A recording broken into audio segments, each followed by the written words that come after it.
Hello friends, welcome back to my channel. Yes, it's Sumana's blog. আজকে ভাবছো ready সেডি হয়ে কোথায় যাচ্ছি?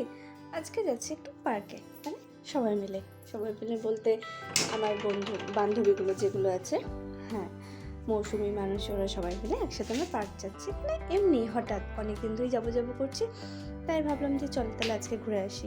মানে ওরা সবাই মিলে যাবে, তো আমাকে ফোন করে বললো যে চল তাহলে ঘুরে আসি। ঠিক আছে, যাওয়া যাক, চলো তাহলে রেডি হই।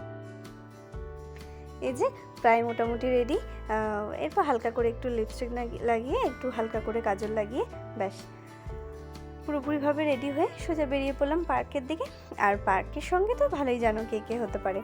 যাই হোক, এখানকার সব কিছুর সঙ্গেই বলতে পারো তারাই। তাদের সাথে বেশ ঘুরেও আমি অনেক শান্তিও পাই আর অনেকটা আনন্দও হয়, বেশ মজা করে কাটে।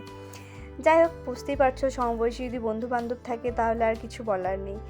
তো ভালোভাবেই বেশ পার্কে গিয়ে আমি আর মৌসুমীর ভিতরেই ঢুকেছিলাম, আর ছেলেগুলো আর সোনালি মানুষই ওদের কিছু জিনিস কেনাকাটার ছিল, তাই ওরা টুকটাক কিনছিল বলে ওদের একটু দেরি হলো বলে ওরা পার্কের ভিতরে ঢুকেনি। বলছে আবার 5 টাকা দিয়ে টিকিট কেটে ঢুকবো, মানে কীরকম ধরনের গিফটে ভাবো, 5 টাকা দিতে হবে বলে আর টিকিট কেটে ঢোকেনি। যাই হোক, এরকম গিফটে মানে কিছু বলার নেই। তারপর আবার এই যে এরা দুজন পার্কে সেই বাইরে দাঁড়িয়েই ছিল।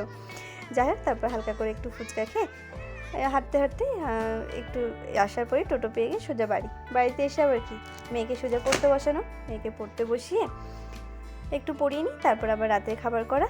যাই হোক, আজ তাহলে সন্ধ্যাটা এইভাবেই কাটালাম। দেখা হচ্ছে নেক্সট ভিডিওতে।